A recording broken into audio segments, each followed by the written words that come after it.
dhe për të ndarë bashkarisht një ngjarje për një nga fenomenet që ka pushtuar mediat shqiptare.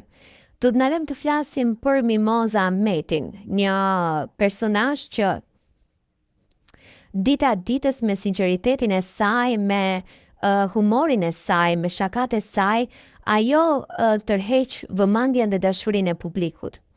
Tani, nga jeta që po kalon, Mimoza edhe gjatë ditës së sotme tha që unë atje jashtë kam të bëj me njerëz shumë të këqij, të rënd, mos t'i themi të këqij. Duke që është shumë e lodhur nga jeta, duke që jeta e ka sprovuar shumë. Unë hyra dhe u interesova të kuptoj kush është Mimoza Ahmeti, ose të paktën çfarë ka kaluar ajo. Jo kush është, se për të ditë kush është e dim, po çfarë ka kaluar ajo, çfarë i ka dhënë jeta asaj. Dhe a meriton ajo që t'jetë fituesja e këtij 200.000 euroshi. Sikur duket më shumë se kur Mimoza si nevojiten këto lek në jetën e saj. Ajo ka folur për një person që e ka patur në jetë dhe e ka dashurinë e jetës së saj siç duket. Ai vuan nga një sëmundje dhe Mimoza është detyruar që atë ta lënë në një pozicion, në një vend tjetër. Ajo thotë, është shumë e vështirë dhe jam tërësisht vetëm në këtë mbijetim. I kam siguruar diku një vend, thot, për partnerin e saj.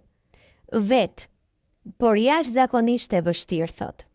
Sepse është goxha pa qejf dhe nuk e ndihmon dot njeri. Ai nuk është në gjendje ta kuptoj përjetimin tim.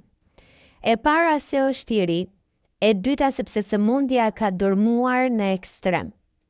Por të mbash në duart e tua shpirtin e një njeriu që del disa herë për të vdekur dhe t'ia kthesh prap, është një lidhje anormale. Unë nuk e di se si do gjej rrugët për të dalë nga kjo situatë në mënyrën që ai të ndihmohet dhe çdo gjë të ketë sens, sepse është shumë e vështirë, se thonë se është i smur, le të ikë. Por ai duhet të ikë ashtu siç do të ikë ai dhe për këtë është shumë e vështirë. Ndërsa familja e tij, mamaja ka pasur disa përplasje me të se është divorcuar, do me thënë nëna e djalit në fjalë, është pedagoge, profesoreshe kimis, por për fat të keq ajo ka edhe vajzën 10 vite më të vogël me këtë sëmundje. Vajza ka 2 fëmijë dhe të dyja janë të divorcuara, megjithse jetojnë në kushte shumë të mira, shumë më të mira se kushtet e mia. Po kush do t'i shtoj halle vetes, thot Mimoza. Duhet të kesh shpirt t'i shtosh halle. Unë jam përpjekur shumë që t'i gjej një pension, se ai s'duhet të bëj zgjedhje se është i smur, por se është i lirë. Por s'po gjej asnjë rrugë dhe mundësi. Kam shkruajtur, pash që në qytetin e tij është një zonjë, nën e bi me pasuri të jashtëzakonshme. Një nga më të pasurat në botë, fola me një shoqe që erdhi nga Zvicra, dhe i thash si është e mundur që për këtë kategori, dhe më tha, dëgjoj Moza, edhe ata që bëjnë bamirësi bëjnë me politika të caktuara për të përfituar diçka, jo se doli një i smur dhe hajde ta ndihmojmë. Bëj disa punoj në universitet, një projekt televiziv që shpresoj ta vazhdoj.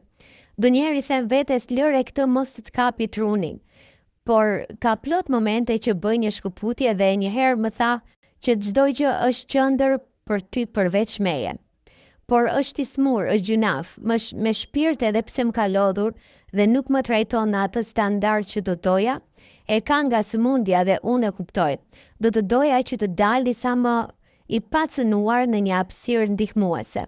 Do të thënë, arsyeja që unë e kuptoj që Moza ka përzgjedhur që të jetë pjesë e fermës është arsyeja që të ndihmoj veten e saj një herë dhe të dashurin, pasi që do të thënë e kuptojmë që Moza jeton nga një rrok dhe nga mundësi që asaj jepen për jetën.